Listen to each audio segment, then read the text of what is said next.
Il a vécu dans une maison de mendiants dans le quartier ouvrier et a créé Zara, histoire de Zara.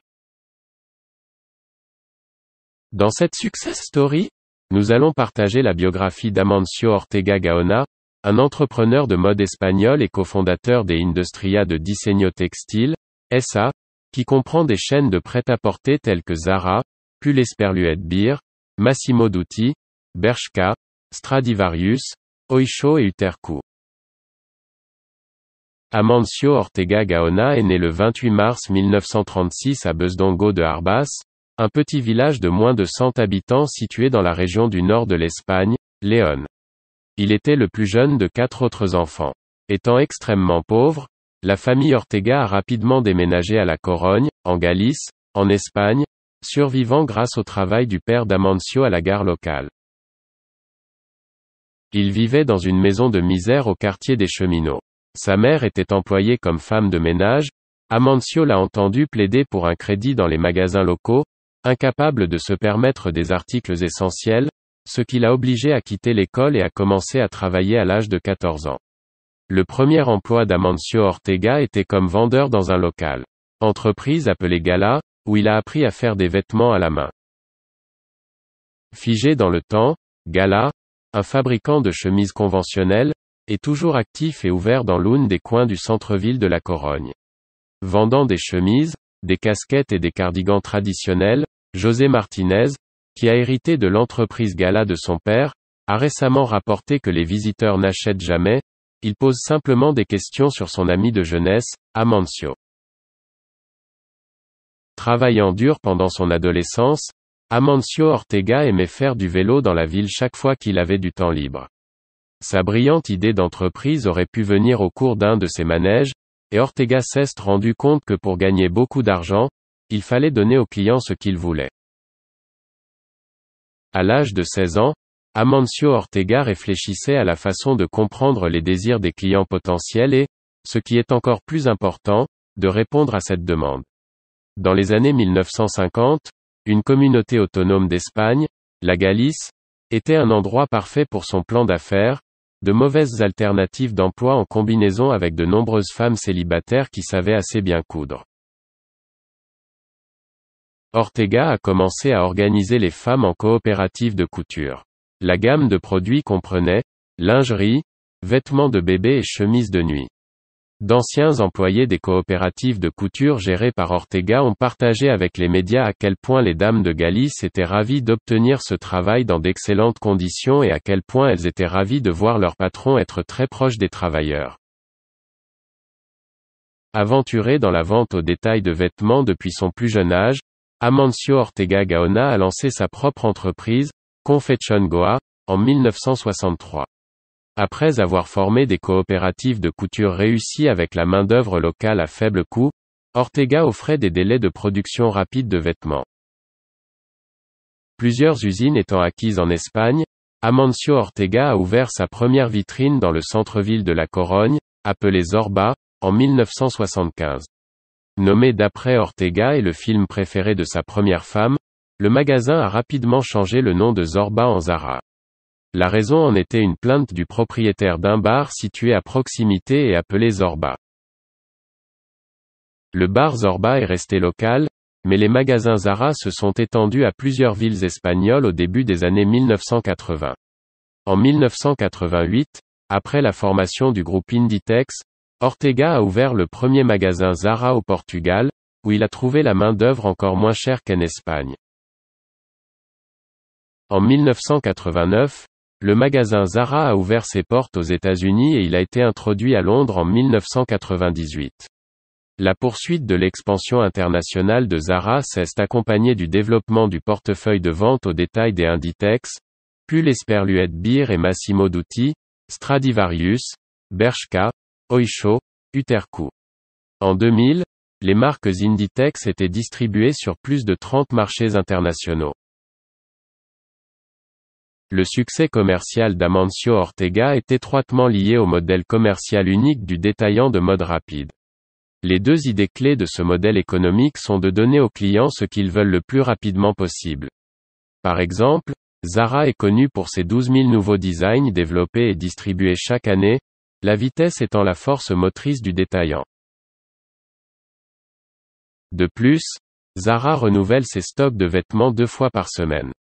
Amancio Ortega Gaona a imposé une règle d'or dans les années 1970, qui stipule de recevoir de nouvelles commandes dans un délai de 48 heures.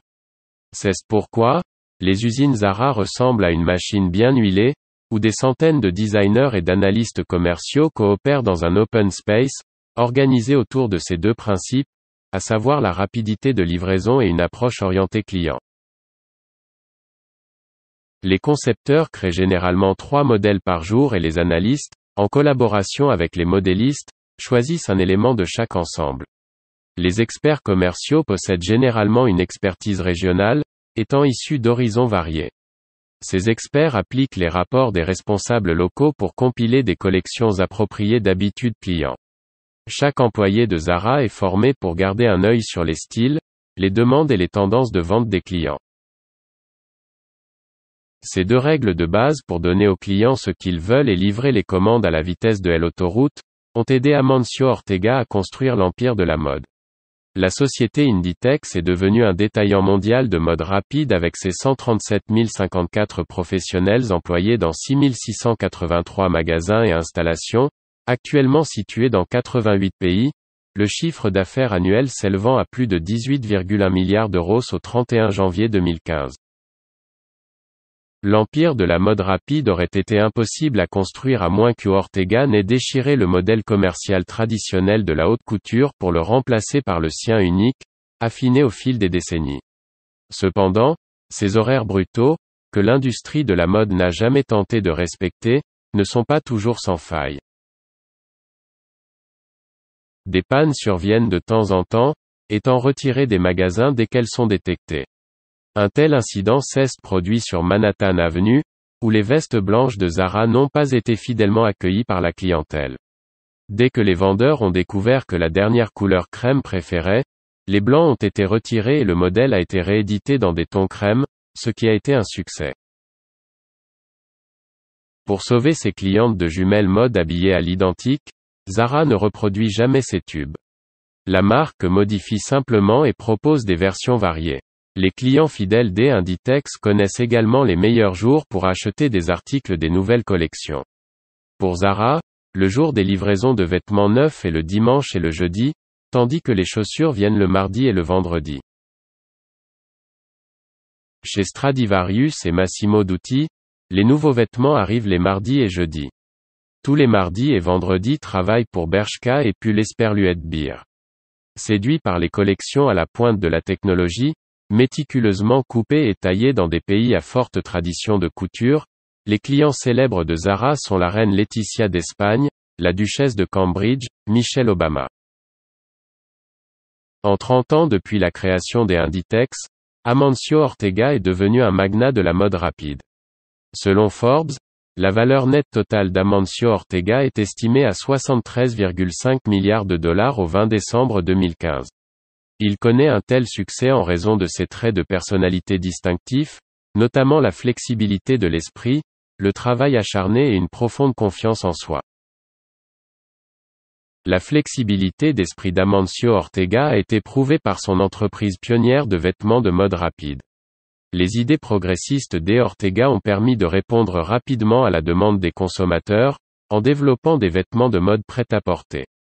Selon la légende, l'habitude d'Amancio Ortega est de contempler les modes de vie des jeunes pour reproduire des designs pertinents et innovants chez Zara. Ils disent que Ortega pourrait voir un motard au feu de circulation qui portait une veste en jean faite à la main décorée de patchs occasionnels, et l'instant suivant, Amancio appellerait l'une de ses designers pour décrire le vêtement qu'il a récemment repéré pour l'avoir dans le prochain Zara collection. En 2012, Ortega a demandé au vice-président d'Inditex, Pablo Isla, de prendre sa place en tant que PDG d'Inditex.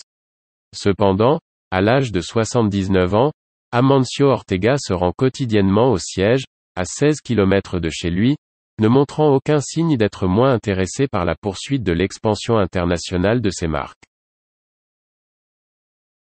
Il reste ouvert à tous les employés, car il n'y a pas de mémo et un manque d'ordinateurs dans cette entreprise hiérarchiquement plate, et les employés des Inditex n'ont pas à prendre rendez-vous avec Ortega longtemps à l'avance. De plus, Loreto Garcia Falck, directeur du studio Zara chez Inditex, rapporte qu'il n'assiste jamais au défilé de mode, mais écoute les clients repérer de nouveaux goûts. Amancio Ortega est toujours la muse centrale et est l'inspiration de toute l'entreprise. Amancio Ortega Gaona aime travailler et prend rarement des vacances. Le propriétaire de l'Empire Textile mène une vie assez modeste dans sa ville natale de La Corogne, la ville galicienne d'environ 300 000 habitants située sur la côte balayée par les vents de l'Atlantique Nord. Amancio Ortega se rend tous les jours dans le même café, au centre-ville de La Corogne, pour commander des œufs et des frites pour le petit déjeuner. Les concitoyens voient souvent Ortega marcher le long de la Plaza Maria Pita. Le magnat derrière Zara déjeune à la cafétéria de l'entreprise, partageant des tables avec certains des experts en tissu et des acheteurs pour discuter de questions commerciales. Il ne visite jamais les stations balnéaires pour millionnaires, la Grèce étant son rare choix de vacances. Sa peur du vol motive également Ortega à consacrer quelques semaines par an à des randonnées de pèlerinage avec la Galice. À la maison, refusant les passe-temps extravagants, Amancio Ortega aime élever des poulets et des chèvres, ainsi que rencontrer ses petits-enfants dans sa villa espagnole. Des conditions d'enfance non privilégiées et l'absence de mba obtenue ont apparemment fait d'Amancio l'homme qu'il est, possédant un esprit d'entreprise, profondément impliqué dans toute la routine des affaires tout en gardant un profil bas. Malgré son entreprise de mode, Amancio Ortega n'a aucun intérêt à porter des marques lui-même, étant apparemment la seule personne à ne pas porter les vêtements des Inditex. Ses préférences vestimentaires sont aussi modestes que son style de vie, pas de cravate, une simple chemise blanche, un blazer d'uniforme bleu et un pantalon gris, aucun de ceux de marque. L'histoire de la vie d'Amancio Ortega Gaona montre qu'il a réussi son succès grâce à sa confiance en soi, son travail acharné et, bien sûr, grâce à donner à ses clients ce qu'ils veulent. Nous espérons que vous avez aimé explorer la biographie d'Amancio Ortega Gaona et l'histoire à succès du groupe Inditex, et cela vous a inspiré de nouvelles découvertes.